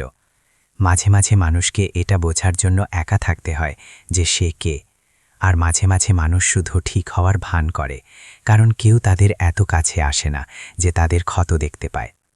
দুজনে খামোশ থাকলেন। রাতের হাওয়া গাছের পাতার ওপর দিয়ে বয়ে গেল। মীরা ধীরে ধীরে দীর্ঘশ্বাস ফেলল। আমি এখনও তোমাকে ক্ষমা করতে পারছি না, কিন্তু আমি চাই না আমার মেয়ে ঘৃণার মাঝে বড় হোক। ওর ভালোবাসা আর ওম দরকার, তিক্ততা নয়। বিক্রম মাথা নাড়লেন। আমি এর থেকে বেশি কিছু চাই না। এই কথাটির জন্য ধন্যবাদ মীরা। সেই দিনের পর থেকে সেই ছোট বাড়িতে এক অদ্ভুত শান্তি নেমে এলো। বিক্রম প্রায়ই আসতেন, কিন্তু কখনো বেশিক্ষণ থাকতেন না। আরোহীর সেই মানুষটির আশেপাশে থাকার অভ্যাস হতে লাগল। সেটাকে বিক্রম আঙ্কেল বলত, যদিও মনের গভীর থেকে পাপা শব্দটি বাইরে আসার অপেক্ষা করছিল। এক রবিবার বিক্রম আরোহীকে শিবাজি পার্কে নিয়ে গেলেন। বাচ্চারা খেলা করছিল, লাউডস্পিকারে গান বাজছিল। বিক্রম তাকে কটন ক্যান্ডি কিনে দিলেন এবং মাঠের চক্কর কাটতে লাগলেন। তুমি কি পেন্টিং শিখতে চাও? তিনি সেই বাচ্চাদের দিকে ইশারা করে জিজ্ঞেস করলেন, যারা মূর্তি রং করছিল। আমি ড্রয়িং পছন্দ করি, কিন্তু আমি কখনো শিখিনি। তুমি যখন খুশি শুরু করতে পারো, শুধু তোমার ইচ্ছা থাকলেই হবে। আরোহী তার দিকে তাকাল। সেই মুহূর্তে তাদের নজর মিলল, এবং সে এমন এক আপনত্ব অনুভব করল যা অন্য কারোর মধ্যে ছিল না। না লটারি কেনা লোকদের মধ্যে, না ডাক্তারের মধ্যে, না বস্তির লোকেদের মধ্যে। এটা ছিল নিজের রক্তের সুরক্ষার এক অনুভূতি। আঙ্কেল, সে ইতস্তত করল। হ্যাঁ, আমি কি আপনাকে পাপা ডাকতে পারি? বিক্রম স্থবির হয়ে গেলেন, বুকটা যেন থমকে গেল। তারপর তিনি নিচু হলেন এবং বাচ্চাটিকে জড়িয়ে ধরলেন। গলা এতটাই ধরে এলো যে কথা বেরোল না। অন্য কোনো শব্দের আর প্রয়োজন ছিল না, শুধু একটি পাপা, আর সব দেওয়াল ভেঙে গেল। গল্পটি এখনও শেষ হয়নি, অতীত এখনও বাকি ছিল। কিন্তু সেই মুহূর্তে মুম্বাইয়ের সেই পার্কে এক মানুষ প্রথমের মতো বাবা হয়েছিল, এবং এক বাচ্চা তার প্রথম বাড়ি পেয়েছিল। মীরা আন্ধেরির সেই বাড়ির জানলায় চুপচাপ বসেছিল। টেবিলে নতুন ওষুধের প্রেসক্রিপশন আর কিছু রসিদ ছিল, যা সে বিক্রমের কাছ থেকে লুকিয়ে রেখেছিল। যদিও তিনি বলেছিলেন যে তিনি সব সামলে নেবেন, কিন্তু তার আত্মসম্মান তাকে কখনো কারোর ওপর পুরোপুরি নির্ভর হতে দেয়নি। সেই মানুষটির ওপরও নয় যে একসময় তার সব ছিল। কিন্তু যখন থেকে আরোহী বিক্রমকে পাপা ডেকেছিল, সে জানত যে সেই বদলকে আর আটকাতে পারবে না। তখনই দরজায় একটি মোটরসাইকেল থামার শব্দ হল। মীরা উঠল। তার মনে হল বিক্রম হয়তো জলখাবার এনেছেন, কিন্তু না, সে ছিল এক অচেনা লোক। রোগা পাতলা, ধূর্ত চোখ এবং চুল এমনভাবে চিপকানো যেন এই মাত্র জেল থেকে বেরিয়ে এসেছে। মীরা ভাবি, অনেকদিন পর দেখা হলো। মীরা স্তম্ভিত হয়ে গেল। রঘু, সে শয়তানির হাসি হাসল। কি হলো? আমাকে দেখে অবাক হলে? রঘু ছিল মীরার অতীতের সেই অংশ যা সে কবর দিয়ে দিতে চেয়েছিল। যখন আরোহীর বয়স 2 বছর ছিল, মীরা কিছু সময়ের জন্য রঘুর সাহায্য নিয়েছিল। তার মনে হয়েছিল যে কেউ তো পাশে আছে। কিন্তু তারপর মারপিট, ভয় আর মদের নেশায় গালিগালাজের সিলসিলা শুরু হয়ে গিয়েছিল। তুমি এখানে কি করছো? মীরা কড়া গলায় জিজ্ঞেস করল। শুনলাম সেই বাচ্চাটি কোনো এক কোটিপতি বাবা পেয়ে গিয়েছে, তাই আমি আমার ভাগ চাইতে এসেছি। সে হাসল, কিন্তু তার চোখে লালসা পরিষ্কার ছিল। মীরা মুঠো পাকাল। তোমার এখানে কোনো ভাগ নেই। আমি আমার বাচ্চাকে একাই মানুষ করেছি। তোমার সাথে ওর কোনো সম্পর্ক নেই। রঘু কাছে এলো। গলার স্বর নিচু আর ভয়ঙ্কর হয়ে গেল। কিন্তু দুনিয়া কি ভাববে যদি তারা জানতে পারে যে মা একজন গুন্ডার সাথে থাকত আর বাচ্চাটার জানা ছিল না যে বাবাকে? আর সেই কোটিপতি কি চাইবে যে সাংবাদিকরা তোমার অতীত খুঁড়ে বের করুক? তুমি আমাকে ব্ল্যাকমেল করছো, মীরা দাঁত কিরমির করে বলল। রঘু কাঁধ ছাকালো। একে একটা সমঝোতা ভাবো। আমার ব্যবসা শুরু করার জন্য কিছু টাকা চাই, শুধু কয়েক লাখ টাকা। তার বদলে আমি চিরকালের জন্য গায়েব হয়ে যাব। তখনই দরজা খুলল। আরোহী সেখানে দাঁড়িয়েছিল, চোখ বড় বড় হয়ে গিয়েছিল। আপনি কে? মা কেন কাঁদছে? রঘু ঘুরে তাকালো এবং একটি মিথ্যে হাসি দিল। মা, আমি তোমার মায়ের পুরনো বন্ধু, শুধু দেখা করতে এসেছিলাম। মীরা বাচ্চাটিকে টেনে নিল। আরোহী, ভেতরে যাও মা। রঘুকে সেখান থেকে তাড়ানোর পর মীরা চেয়ারে ভেঙে পড়ল। তার বুক দুরুদুরু কাঁপছিল, ভয়ে নয় বরং রাগে। সে এত বছর ধরে নিজের অতীতকে শান্ত রেখেছিল, আর এখন তা ফিরে এসেছে নিজের নোংরামি আর হুমকি নিয়ে। সেই সন্ধ্যায় সে বিক্রমকে ফোন করল। তার কথা সরাসরি ছিল, আমাকে তোমার সাথে আজ রাতেই দেখা করতে হবে। লিংক রোডের একটি ছোট ক্যাফেতে বিক্রম মুখে দুশ্চিন্তা নিয়ে পুরো কথা শুনলেন। আমি ওই লোকটাকে চিনি, সে একবার আমার কনস্ট্রাকশন সাইটে ঝামেলা করেছিল। বিক্রম কফির কাকটি শক্ত করে ধরলেন। আমার ভয় হচ্ছে ও শুধু ভয় দেখাচ্ছে না, যদিও আরোহীর কাছে যাওয়ার চেষ্টা করে তবে আমি ভাবতেই পারছি না কি হবে। বিক্রম গভীর চিন্তায় ছিলেন। আমি এটা সামলে নেব, তুমি শুধু শান্ত থাকো, আমি ওর ওপর নজর রাখাব। বিক্রম, মীরা ইতস্তত করল। এতে কি তোমার কাজে প্রভাব পড়বে, তোমার সম্মানে? বিক্রম সরাসরি তার চোখের দিকে তাকালেন। তোমাদের দুজনের থেকে বড় কিছু নয়। যদি প্রয়োজন হয় তবে আমি হাত নোংরা করতেও পারি, কিন্তু আমি সবকিছু সঠিক পদ্ধতিতে করতে চাই। পরের দিন বিক্রম পুরো খোঁজখবর নিলেন। রঘু ধারাভির কাছে কোথাও থাকছিল, তার ওপর জুয়ারিদের ঋণ ছিল এবং সে অনেক ছোটখাটো প্রতারণার সাথে জড়িত ছিল। সে শারীরিকভাবে খুব একটা বিপজ্জনক ছিল না, কিন্তু এতটাই ধূর্ত ছিল যে কিছু ছবি আর গুজব দিয়ে কারো জীবন অতিষ্ঠ করে তুলতে পারত। পরিকল্পনা করা হলো। একদিকে বিক্রম উকিলদের তৈরি করলেন যাতে ব্ল্যাকমেলিংয়ের কেস করা যায়, অন্যদিকে তিনি ব্যক্তিগত গোয়েন্দাদের ওর উপর নজর রাখতে এবং ওকে মীরা আরোহী থেকে দূরে রাখতে বললেন। কিন্তু বিক্রমের ধারণা ছিল না যে রঘু একা কাজ করছিল না। মঙ্গলবার সন্ধ্যায় যখন আরোহী তার ড্রয়িং ক্লাসের জন্য যাচ্ছিল, পার্কের কাছে এক অচেনা মহিলা তার কাছে এলো। সে খুব আদরের সাথে কথা বলল, আরোহীকে আইসক্রিম দিল এবং বলল, রঘু আঙ্কেল বলেছে তোমাকে বই কিনে দিতে নিয়ে যেতে। ভাগ্যের জোরে বাচ্চাটি বুদ্ধিমত্তা দেখালো। আমি কোনো রঘু আঙ্কেলকে চিনি না, আমার পাপা বলেছে অচেনা লোকেদের সাথে না যেতে। সে দ্রুত দৌড়ে পাশে দাঁড়ানো সিকিউরিটি গার্ডের কাছে চলে গেল। এই খবর পাওয়া মাত্রই বিক্রম নিজে পুলিশ স্টেশনে পৌঁছালেন। তিনি তার ছোট্ট মেয়েটিকে দেখলেন যে মায়ের সাথে চিপকে ছিল, তার বুক ফেটে যাচ্ছিল। আমি ভুল ছিলাম, তিনি মীরাকে বললেন। আমার শুরু থেকেই সবকিছু জনসম্মুখে আনা উচিত ছিল। তোমাকে আর বাচ্চাকে একা এর মোকাবিলা করতে দেওয়া ঠিক হয়নি। মীরা মাথা নাড়ল। এটা তোমার ভুল নয়, এটা আমার অতীত। এটা আমার সিদ্ধান্ত ছিল যে আমি লুকিয়ে থাকব। তাহলে এখন আমাকে সিদ্ধান্ত নিতে দাও, বিক্রম বললেন। তার চোখে দৃঢ়তা ছিল। আমাকে বিয়ে করো, আমাদের বাচ্চাকে একটি আসল পরিবার এবং নাম দাও যাতে কেউ তোমার বা ওর দিকে আঙুল না তুলতে পারে। মীরা স্তম্ভিত গিয়ে গেল। সে কখনো ভাবেনি যে বিক্রম এমন অবস্থায় বিয়ের প্রস্তাব দেবেন, কিন্তু তার গলার স্বরে কম্পন ছিল না। এটা কোনো প্রায়শ্চিত্ত নয়, বরং একটি সত্যিকারের প্রতিশ্রুতি মনে হচ্ছিল। তুমি কি নিশ্চিত বলছো? মীরা জিজ্ঞেস করল। আজ পর্যন্ত আমি যা করেছি তার মধ্যে সবচেয়ে বেশি নিশ্চিত। কিছুদিন পর ব্যাপারটা শান্ত হয়ে গেল। রঘুকে পুলিশ বাচ্চাদের ফুসলানোর সন্দেহে জিজ্ঞাসাবাদের জন্য তুলে নিল। কোনো শক্ত প্রমাণ ছিল না, কিন্তু বিক্রম নিশ্চিত পড়লেন যাতে ওর ফিরে আসার কোনো রাস্তা না থাকে। এক রবিবার সকালে যখন আরোহী তার মায়ের জন্মদিনের জন্য পেন্টিং বানাচ্ছিল, মীরা সেই আংটিটি দেখছিল যা বিক্রম টেবিলের ওপর রেখে গিয়েছিলেন। আংটিটি খুব দামি ছিল না, সাধারণ হোয়াইট গোল্ডের ছিল, কিন্তু ভেতরে দুটি শব্দ খোদাই করা ছিল, ভালোবাসার নতুন শুরু। মীরা কাপা হাতে আংটিটি তুলে নিল। বাইরে উঠোনে রোদ ঝলমল করছিল। দূরে কোথাও গির্জার ঘণ্টা বাজছিল, যেন কোনো নতুন অধ্যায়ের সংকেত দিচ্ছিল। তার চোখ ভরে এলো। সে জানত না যে সামনে কি হবে, কিন্তু এইবার সে একা ছিল না। সোমবার সকালের প্রথম আলো ঘরের পেছনের ছোট বাগানে গাছের পাতার ফাঁক দিয়ে আসছিল। পাখিদের কিচিরমিচির শব্দ, রান্নাঘর থেকে বাসনের হালকা আওয়াজ আর গরম গরম উপমার সুবাস মিলেমিশে এমন এক পরিবেশ তৈরি করেছিল যা মীরা আর আরোহীর জন্য কোনো স্বপ্নের মতো ছিল। মীরা গাছের পাশে দাঁড়িয়ে নাস্তা বানাচ্ছিল। তার মন আবেগে ভরপুর ছিল।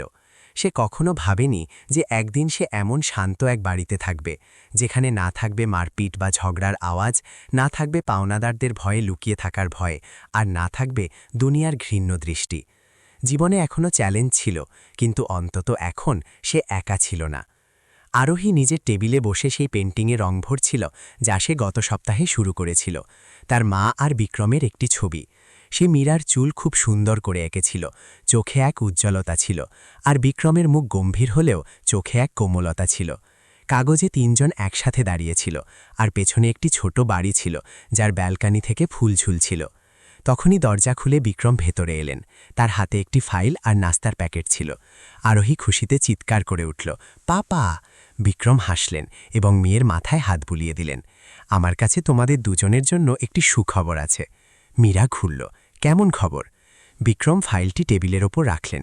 শহরের নামী সেন্ট সেভিয়ার স্কুল আরোহীর অ্যাডমিশন মঞ্জুর করেছে এবং ও ৩ বছরের পুরো স্কলারশিপ পেয়েছে। তারা আমাদের অবস্থা আরও টেস্টের রেজাল্ট দেখেছে। তাদের মনে হয়েছে যে বাচ্চাটির মধ্যে অনেক প্রতিভা আছে এবং ওর সংস্কার ভালো। আরোহীর চোখ বড় বড় হয়ে গেল। সত্যি পাপা, আমি সত্যি স্কুলে যাব? বিক্রম মাথা নাড়লেন। একদম সত্যি, কিন্তু তোমাকে অনেক পরিশ্রম করতে হবে। ওখানে কোনো সুপারিশ চলবে না, তোমাকে তোমার যোগ্যতা দিয়ে এগিয়ে যেতে হবে। বাচ্চাটি দৌড়ে গিয়ে বিক্রমকে জড়িয়ে ধরল। তার চোখ ভিজে গিয়েছিল। আমি কথা দিচ্ছি, আমি ক্লাসে সবচেয়ে বুদ্ধিমান হয়ে দেখাবো। মীরা কিছু বলল না, কিন্তু তার চোখে এক প্রশান্তি খেলে গেল।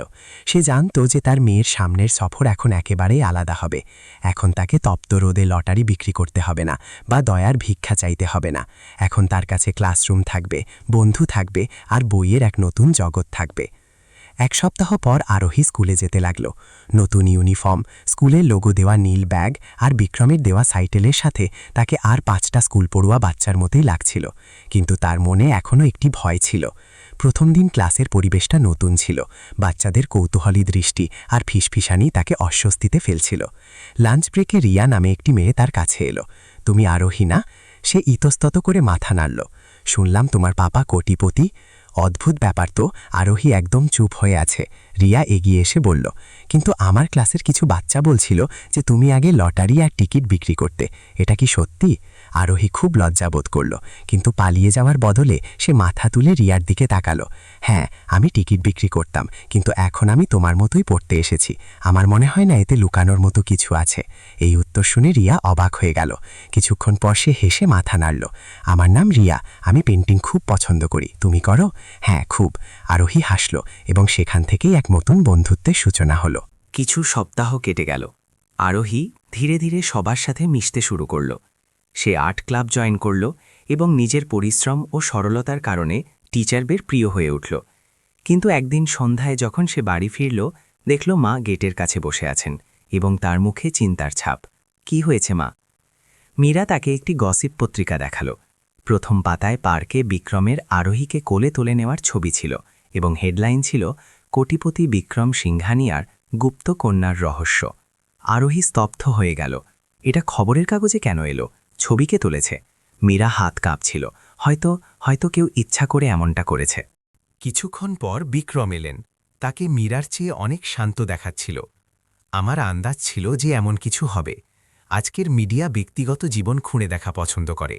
কিন্তু ভয় পেও না, আমি আমার উকিল এবং পিআর টিমের সাথে কথা বলে নিয়েছি। আমি সিদ্ধান্ত নিয়েছি যে আমি আর লুকাবো না। আমি জনসমক্ষে আরোহীকে স্বীকার করব। হ্যাঁ, আমার কাছে লুকানোর কিছু নেই। আরোহী আমার মেয়ে। মীরা, তুমি হয়তো আমাকে পুরোপুরি ক্ষমা করবে না, কিন্তু আমি আমার মেয়েকে অন্ধকারে বড় হতে দেব না। মীরা অনেকক্ষণ চুপ করে থাকল। তারপর সে মাথা নাড়ল। যদি তুমি এটা করো তবে ঠিকভাবেই করো।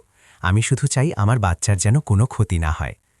শহরের একটি হোটেলে প্রেস কনফারেন্স রাখা হলো।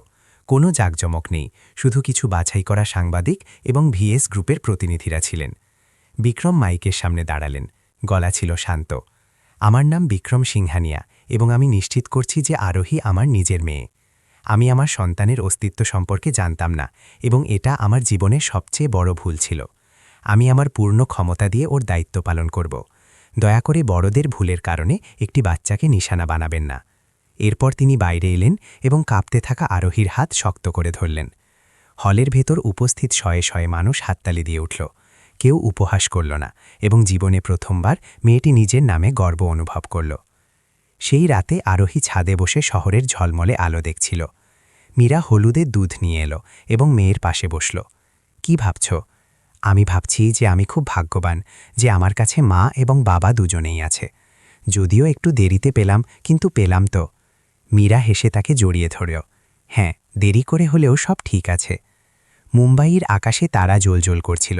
বৃষ্টির মরশুম কেটে গিয়েছিল এবং সেই মনে আলো ফিরে আসছিল যেখানে একসময় অন্ধকার ছিল। প্রেস কনফারেন্সের পর মনে হলো সব শান্ত হয়ে গেছে। বিক্রম নিজের কাজে ফিরে গেলেন। মীরা পাশের একটি এনজিওর সাথে মিলে অভাবী মানুষের জন্য খাবার তৈরি করা শুরু করল এবং আরোহী রোজ নিজের সাইকেল নিয়ে স্কুলে যেতে লাগল। ওর চোখে ছিল নতুন স্বপ্ন। কিন্তু শান্তি কখনো কখনো সেই পাতলা স্তরের মতো হয়, যা গভীর জলের ভেতরের আলোড়নকে ঢেকে রাখে। এক বৃষ্টির সন্ধ্যায় যখন মীরা এনজিও রান্নাঘর পরিষ্কার করছিল, পাড়ার এক মহিলা যে কমিটির মেম্বার ছিল সে তাকে কোণে নিয়ে গেল। মীরা, একটা কথা আছে, জানি না বলা ঠিক হবে কিনা। কি কথা? কোনো এক অজানা লোক পাড়ায় তোমার ব্যাপারে খোঁজ নিচ্ছিল। লম্বা মতন কালো জামা কাপড় পরে আর গলির বাইরে চক্কর কাটতে থাকে। বাচ্চারা জানালো যে সে ছুটির সময় স্কুলে আরোহীকে তাকিয়ে দেখছিল। মীরার হাত থেমে গেল, চোখ বড় বড় হয়ে গেল। তুমি কি সত্যি বলছো? বিক্রম তো গার্ড রেখেছিল। হতে পারে অন্য কেউ, অথবা ওরা বেশি চালাক। সেই রাতে মীরা বিক্রমকে জানালো। বিক্রম কিছু বললেন না, শুধু মাথা নাড়লেন এবং তৎক্ষণাৎ নিজের সিকিউরিটি টিমকে ফোন করলেন। কিছু ঘন্টার মধ্যেই খবর পাওয়া গেল যে রঘু, যে মীরাকে হুমকি দিয়েছিল, পুলিশের কড়াকড়ির পর শহর ছেড়ে চলে গেছে। কিন্তু মনে হচ্ছে তার কিছু পুরনো সঙ্গী এখনও এখানেই আছে, হয়তো অন্য কোনো উদ্দেশ্যে। কিছু দালালি করা লোক আরোহীর ব্যক্তিগত জীবন আর অবৈধ সন্তান হওয়ার গল্প মশলাদার খবরের কাগজে বিক্রি করার জন্য তার পিছু নিচ্ছিল। বিক্রম রাগে টেবিলে হাত মারলেন। ওরা কি ভাবে আমার মেয়ে কোনো খেলনা? এখন কেউ ওকে ছুঁতেও পারবে না। এরপর তিনি এক বড় সিদ্ধান্ত নিলেন, মীরা এবং আরোহীকে জুহুর একটি অত্যন্ত সুরক্ষিত ভিলাতে শিফট করার। এমন এক জায়গা যেখানে 24 ঘন্টা গার্ড থাকত এবং নিরাপত্তার সব ব্যবস্থা ছিল। তিনি আরোহীর স্কুলও বদলে দিয়ে পাশের এক নামী স্কুলে ভর্তি করিয়ে দিলেন, যেখানে বাচ্চাদের গোপনীয়তা নিয়ে খুব কড়া নিয়ম ছিল। শুরুতে মীরা খুব প্রতিবাদ করল। তুমি কি চাও আমরা খাঁচায় বন্দী হয়ে থাকি? এটা খাঁচা নয় মীরা, এটা একটা নিরাপদ জায়গা যেখানেও স্বাভাবিকভাবে বড় হতে পারবে, শুধু কিছু সময়ের জন্য, যতক্ষণ মিডিয়ার শোরগোল শান্ত না হয়। আরোহী চুপচাপ দুজনের তর্ক শুনছিল। তারপর সে ধীরে করে মায়ের হাত টানল। মা, আমরা যেতে পারি। কেন রে মা? মীরার ভেজা চোখে জিজ্ঞেস করল। কারণ আমি চাই না যখনই বাড়ির বাইরে কোনো গাড়ি দাঁড়াবে তখন তুমি ভয় পাও। আমি চাই তুমি শান্তিতে ঘুমাও। এবং এভাবেই এক সপ্তাহ পর তারা নতুন বাড়িতে শিফট হয়ে গেল। আরোহী নতুন পরিবেশে একটু ঘাবড়ে গিয়েছিল, কিন্তু তার মধ্যে সেই মেয়েটির সাহস ছিল যে জীবনের কঠিন ধাক্কা সহ্য করেছে এবং নিজেকে সামলাতে শিখেছে। ক্লাসের প্রথম দিন তাকে রোহান নামের এক ছেলের পাশে বসানো হলো, যে শান্ত থাকত এবং খুব ভালো পেন্টিং করত। আর্ট ক্লাসে যখন আরোহী চারকোল দিয়ে বৃষ্টির মধ্যে দৌড়াতে থাকা এক মানুষের ছবি আঁকল, তখন টিচার খুব প্রশংসা করলেন। খুব গভীর, অনেক আবেগ আছে এতে। তুমি কি আগামী মাসে হতে চলা মুম্বাই আর্ট কম্পিটিশনে অংশ নেবে? আরোহী ইতস্তত করল। আমি কখনো কোনো প্রতিযোগিতায় অংশ নিইনি। রোহান ওর দিকে তাকালো। আমি অনেকবার করেছি, আমি তোমাকে ফর্ম ফিল আপ করা শিখিয়ে দেব। দুই বন্ধুর মধ্যে সেই প্রথম হাসি সেই দিনটিকে উজ্জ্বল করে তুলল এবং অনেক মাস পরে প্রথমবার আরোহীর মনে হলো যে সে আলাদা নয়। এক উইকেন্ডের সন্ধ্যায় যখন মীরা বাগানে গাছে জল দিচ্ছিল, বিক্রম একটি দলিল নিয়ে এলেন। এটাই বাড়ির কাগজ, আমি তোমার নামে ট্রান্সফার করে দিয়েছি। মীরার চোখ কপালে উঠল। তুমি পাগল হলে নাকি? আমার এসব চাই না। এই সম্পত্তি আরোহীর জন্য, তুমি শুধু ওর অভিভাবক। আমি সবসময় রক্ষা করার জন্য বেঁচে থাকব না, আমি কিছু রেখে যেতে চাই। তোমার মনে হয় টাকা দিয়ে পুরনো ভুল মুছে যাবে? মীরার গলা ধরে এলো। বিক্রম উত্তর দিলেন না, শুধু মীরার কাঁধে হাত রাখলেন। কিছুই যথেষ্ট হবে না মীরা, আমি ক্ষমার আশা করছি না। আমি শুধু তোমাদের দুজনের সাথে থাকতে চাই, যে কোনো সম্পর্ক দিয়েই হোক। সন্ধ্যার হাওয়া বইছিল, যাতে পাশের রাতকিরানির ফুলের গন্ধ ছিল। মীরা অনেকক্ষণ দাঁড়িয়ে থাকল, তারপর ঘুরে সরাসরি বিক্রমের চোখে তাকাল। যদি তুমি সত্যি কথা বলো, তবে কথা দাও যে আমার মেয়েকে আবার কখনো মিডিয়া তোমার নাম বা কোটিপতি হওয়ার তকমা দিয়ে আঘাত করবে না। বিক্রম মাথা নাড়লেন, সেই প্রতিশ্রুতি তার মনে গেঁথে গেল। 1 মাস পর আরোহী পুরো শহরের পেন্টিং প্রতিযোগিতায় 2য় স্থান অধিকার করল। তার পেন্টিং, যাতে একটি পর্দা দিয়ে চুইয়ে আসা আলো দেখানো হয়েছিল, অনেক মানুষকে কাঁদিয়ে দিয়েছিল। পুরস্কার বিতরণী অনুষ্ঠানে সঞ্চালক পড়লেন, আরোহীর শিল্পকলা এই প্রমাণ দেয় যে যেসব বাচ্চা অন্ধকারে জন্মায় জরুরি নয় যে অন্ধ হয়ে থাকবে। তারা নিজেদের আলো নিজেরাই খুঁজে নিতে পারে, যদি কেউ ধীরে করে তাদের হাত ধরে। কোনো জোড়াজুড়ি ছাড়াই পুরো হল হাততালিতে ফেটে পড়ল। বিক্রম শেষ সারিতে দাঁড়িয়েছিলেন, তার চোখ ভিজে গিয়েছিল। মীরা তার হাত শক্ত করে ধরল। প্রথমবার তাদের কিছু বলার প্রয়োজন পড়ল না, কিন্তু তাদের হৃদয় একসাথে স্পন্দিত হচ্ছিল। আরোহী মঞ্চে গেল, স্পটলাইট ওর মুখে ছিল। সে মাথা উঁচু করল এবং মাইক ধরল। আমি আমার মাকে ধন্যবাদ জানাতে চাই, যিনি আমাকে ঠিক আর ভুলের মানে শিখিয়েছেন, এবং বাবাকে, যিনি আমাকে খুঁজে নিয়েছেন, যদিও দেরি করে, কিন্তু উনি আমার বাবা। হলে নিস্তব্ধতা ছেয়ে গেল, এবং তারপর হাততালির গর্জন আগের চেয়েও তেজালো হয়ে উঠল, যেন ঢেউ পাহাড়ের গায়ে ধাক্কা খেয়ে সব পুরনো ময়লা ধুয়ে দিচ্ছে। সেই রাতে জুহুর শান্ত বাড়িতে আরোহী নিজের বাবা মায়ের মাঝে বসে নিজের অ্যাওয়ার্ডের ভিডিও দেখছিল। সে মাথা কাত করে জিজ্ঞেস করল, বাবা মা, যদি আমি সেদিন ওই মানিব্যাগটা না চুরি করতাম, তবে কি আজ আমরা এখানে বসে থাকতাম? মীরা হেসে ফেললেন। বিক্রম মেয়ের চুলে হাত বুলিয়ে দিলেন। হয়তো তুমি ঠিক বলছ, কিন্তু যদি তুমি মানিব্যাগটা নাও নিতে, তবুও আমি তোমাকে খুঁজে নিতাম। কারণ আমার বিশ্বাস, যারা একে অপরের জন্য তৈরি হয় তারা মিলেই যায়, চাই যত দেরি হোক না কেন। বাইরে পুরো চাঁদ জ্বলজ্বল করছিল। তাদের জীবনের এক নতুন অধ্যায় শুরু হতে চলেছিল, ঝড় থেকে দূরে ভরসা, ভালোবাসা এবং আশার সমুদ্রের দিকে। অক্টোবরে শুরু ছিল। মুম্বাইয়ের ভ্যাপসা গরম আর বৃষ্টির পর এখন সোনালি রোদ ফুটেছে। স্কুলের ঘণ্টা বাজল। আরোহী নিজের সাইকেল নিয়ে গেট দিয়ে বেরোল। তার ব্যাগ চাকার সাথে দুলছিল। হাওয়া ওর চুলের ওপর দিয়ে বয়ে যাচ্ছিল। সে চোখ কুঁচকে হাসল। যদিও জীবন অনেক বদলে গিয়েছিল, কিন্তু সাইকেল নিয়ে বাড়ি যাওয়ার অভ্যাস ওর পাল্টায়নি। এটা ওর স্বাধীনতার নিজস্ব একটা ছোট্ট অংশ ছিল। বাড়ি পৌঁছনোর পর সে দেখল মীরা ড্রয়িং রুমে জামাকাপড় ভাঁজ করছেন, এবং পাশে গরম গরম পকোড়া রাখা আছে। আরোহী বসল এবং ব্যাগ থেকে একটা চিঠি বের করল। মা, আমাকে টিভি চ্যানেলের বাচ্চাদের আওয়াজ প্রোগ্রামে ডাকা হয়েছে। ওরা আমার ইন্টারভিউ নিতে চায় যে আমি কিভাবে প্রতিকূলতার মোকাবিলা করেছি এবং পরিবারের কি ভূমিকা ছিল। মীরার হাত থেমে গেল, চোখে দ্বিধা ছিল। ওরা কি জিজ্ঞেস করবে? ওরা বলেছে যে ওরা সেটাই জিজ্ঞেস করবে যা আমি বলতে চাইব। কোনো জোড়াজুড়ি নেই। আমি যে কোনো প্রশ্ন এড়িয়ে যেতে পারি। আমি চাই না ওরা পুরনো কথা নতুন করে তুলুক। আমি জানি মা, কিন্তু এবার আলাদা। এবার গল্পটা আমি শোনাব। যদি আমি নিজে নিজের গল্প লিখি, তবে কেউ সেটাকে বিকৃত করতে পারবে না। মীরা মেয়ের চোখে দৃঢ়তা দেখলেন এবং ধীরে করে মাথা নাড়ালেন। শুধু এটুকু খেয়াল রেখো যে পুরনো আঘাত যেন তোমাকে আবার কষ্ট না দেয়। রেকর্ডিং গোরেগাঁওয়ের একটি ছোট স্টুডিওতে হলো। আরোহী ক্যামেরার সামনে চেয়ারে বসেছিল। মুঠোই ছিল সেই ছোট্ট পাথরটা, যেটা মা একবার তাকে দিয়েছিলেন, যখন ওরা বৃষ্টি থেকে বাঁচার জন্য একটি ব্রিজের নিচে লুকিয়েছিল। সে সেই দিনগুলোর কথা বলল, যখন সে লটারি বিক্রি করত, মাকে বাঁচানোর জন্য হাসপাতালে ছুটেছিল, আর কোনো পরিকল্পনা ছাড়াই ওই মানিব্যাগটা তুলেছিল। সে সেই লোকটির চোখের কথা বলল, যে অচেনা হয়েও তার বাবা হয়ে বেরোল। আর শেষে বলল যে জিনিসটা তাকে বড় করেছে তার টাকা বা নাম ছিল না, বরং এটা ছিল যে তাকে শোনা হয়েছে, তাকে ভালোবাসা হয়েছে কোনো শর্ত ছাড়াই। সঞ্চালক শেষ প্রশ্ন করলেন, যদি তোমাকে সেই দিনে ফিরে যাওয়ার সুযোগ দেওয়া হয়, তবে কি তুমি আবার মানিব্যাগ চুরি করবে? আরোহী কিছুক্ষণ ভাবল এবং উত্তর দিল, আমি জানি না, কিন্তু যদি তা থেকে আমার মায়ের প্রাণ বাঁচে আর আমার বাবা আমাকে খুঁজে পান, তবে হয়তো আমি আবারও সেটাই করব। যখন শো টিভিতে এলো, তখন দর্শকদের প্রতিক্রিয়া আশার চেয়ে অনেক বেশি ছিল। হাজার হাজার কমেন্ট এলো, যাতে মানুষ সমর্থন এবং ভালোবাসা জানাচ্ছিল। আরোহীর গল্প সোশ্যাল মিডিয়ায় ভাইরাল হয়ে গেল, কিন্তু কোনো স্ক্যান্ডালের মতো নয়, বরং আশা এবং ক্ষমার একটি শ্রান্ত হয়ে। সেই রাতে মীরা বিক্রমকে বাড়িতে ডাকল। সে তার সামনে বসল। এখন তার চোখে আগের মতো ভয় ছিল না। তুমি কি শো দেখেছ?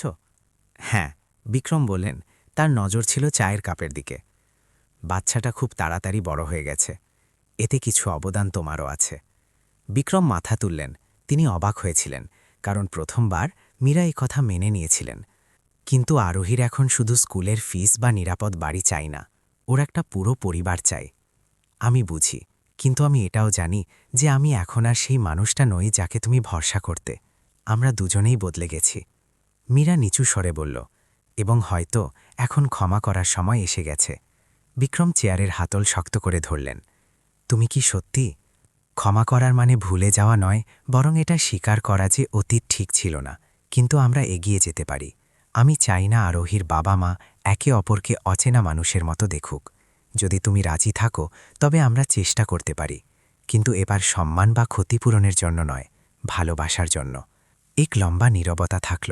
তারপর বিক্রম নিজের হাতটি ধীরে করে মীরার হাতের উপর রাখলেন। আমি রাজি, এবং আমি জানি যে এবার আমি তোমাকে হারাব না। আগামী সপ্তাহের শেষে তিনজনে আরোহীর দাদুর বাড়ি কোঙ্কনের একটি গ্রামের জন্য বেরিয়ে পড়ল। তাদের গাড়ি সবুজ ক্ষেত আর পুরনো খালের ওপর তৈরি ব্রিজের ওপর দিয়ে যাচ্ছিল। আরোহী জানালা দিয়ে বাইরে দেখছিল। ওর মন আবেগে পূর্ণ ছিল। যেখান দিয়ে ওরা যাচ্ছিল, কিছু পুরনো স্মৃতি তাজা হচ্ছিল, কিছু টক, কিছু মিষ্টি, কিন্তু সবই ওর জীবনের অংশ ছিল। যখন ওরা সেই পুরনো বাড়িতে পৌঁছালো যেখানে মীরার জন্ম হয়েছিল, তখন সাদা চুলের এক বৃদ্ধা বারান্দায় আগে থেকেই অপেক্ষা করছিলেন। তিনি কাঁপতে কাঁপতে এগিয়ে এলেন। প্রথমে আরোহীকে দেখলেন এবং তারপর বিক্রমকে। তো শেষ পর্যন্ত তোমরা ফিরে এলে? মীরা দৌড়ে গিয়ে মায়ের গলা জড়িয়ে ধরল এবং বাচ্চার মতো কাঁদতে লাগল। বিক্রম ঝুঁকে প্রণাম করলেন এবং ভারী গলায় বললেন, মা, আমাকে ক্ষমা করে দিন। আমি আপনাদের দুজনকে অনেক কষ্ট দিয়েছি। বৃদ্ধা পরম মমতায় মাথায় হাত বুলিয়ে দিলেন। সকালে ভুল করা লোক যদি সন্ধ্যায় ঘরে ফিরে আসে, তবে তাকে ভুল করা বলে না। জীবন খুব দ্রুত কেটে যায় বাবা। যতক্ষণ শ্বাস আছে ততক্ষণ ভুল শুধরে নেওয়ার সুযোগ আছে। আরোহী পেছনের বাগানে দৌড়ে চলে গেল, যেখানে সে একসময় মায়ের সাথে আম পাড়ত, বৃষ্টিতে ভিজত আর রোদ থেকে লুকাত। সেখানে আম গাছে একটা পাখির বাসা ছিল, যেখান থেকে সবেমাত্র বাচ্চা বেরিয়েছে। সে পরিষ্কার নীল আকাশের দিকে তাকালো এবং নিজের মন একদম হালকা অনুভব করল। সেই সন্ধ্যায় পুরো পরিবার মিলে রান্না করল। বাড়ির উঠোনে হাসাহাসি প্রতিধ্বনিত হচ্ছিল। যখন হলুদ আলো জ্বলল, তখন তিনজনে বারান্দায় বসে সাধারণ ডাল, ভাত আর সবজি খেল। এটা কোনো রাজকীয় ভোজ ছিল না, কিন্তু বিক্রম এখন পর্যন্ত যত পার্টিতে খেয়েছেন তার চেয়ে অনেক বেশি সুস্বাদু ছিল। এখন পর্যন্ত যত পার্টিতে খেয়েছেন তার চেয়ে অনেক বেশি সুস্বাদু ছিল। শোয়ার আগে আরোহী নিজের ব্যাগ থেকে একটা চিঠি বের করে মাকে দিল। আমি লিখে নিয়েছি, কাল স্কুলের ফ্যামিলি ফাংশনে আমি এটাই পড়ব।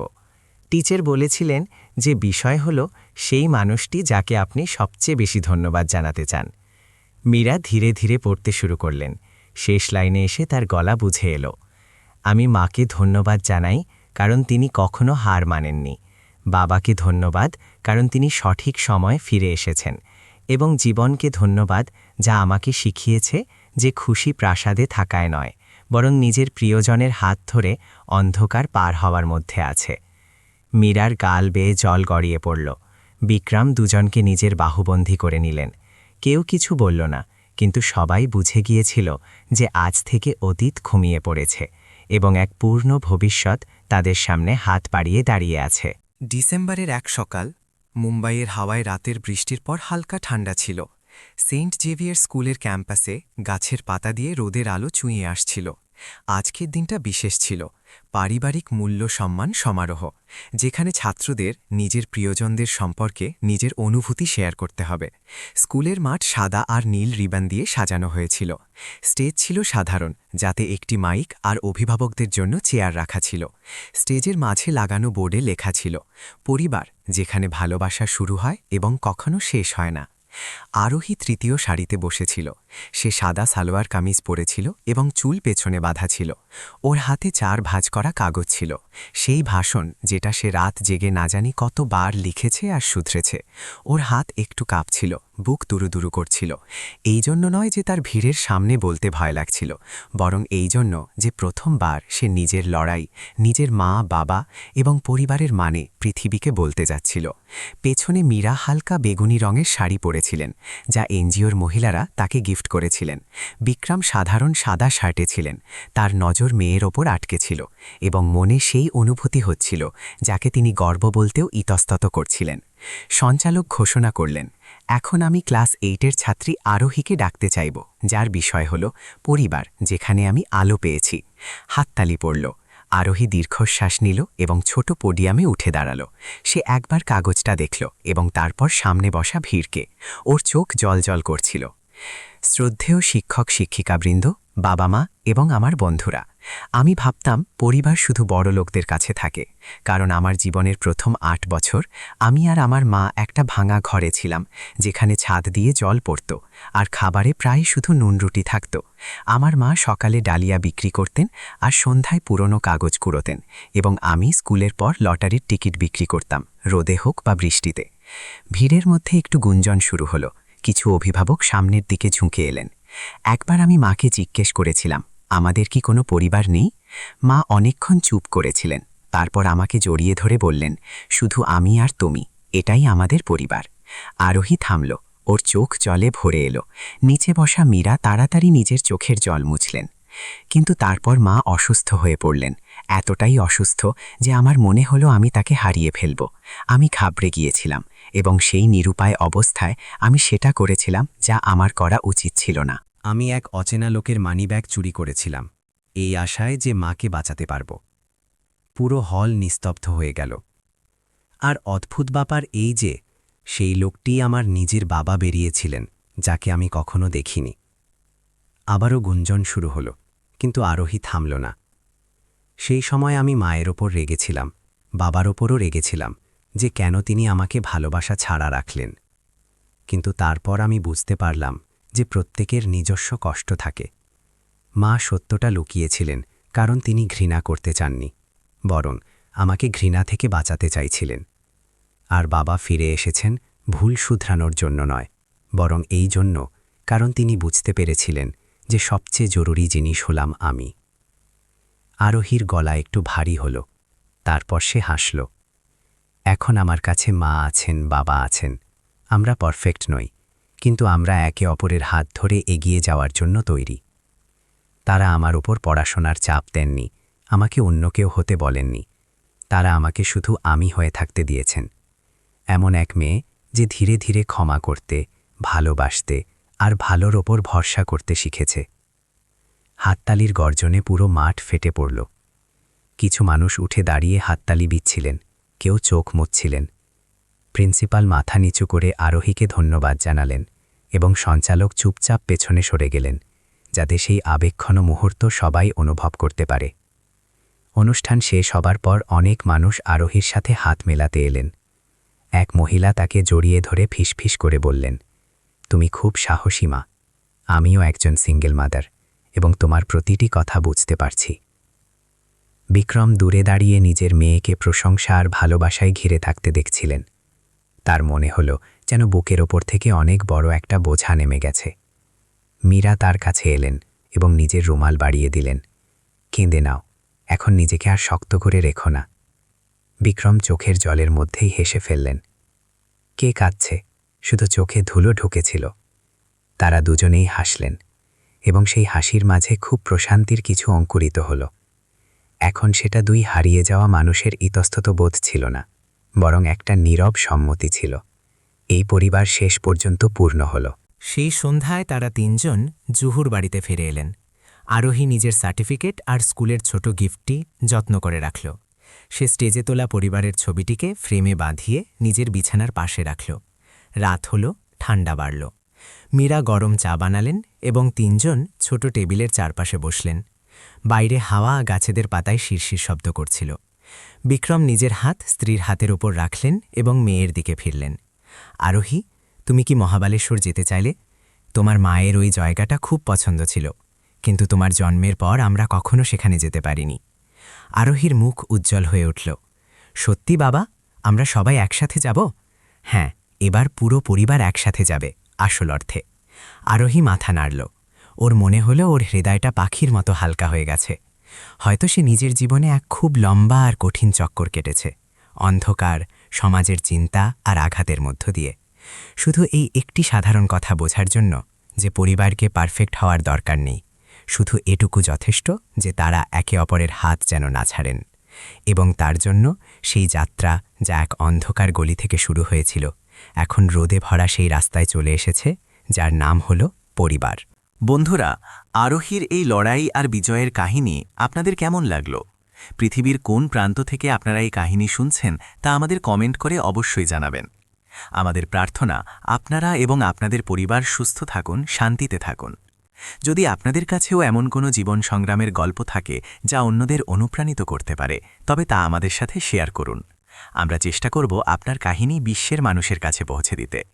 আবার দেখা হবে নতুন কোনো অনুপ্রেরণামূলক গল্পের সাথে। ততক্ষণ ভালো থাকুন। নমস্কার।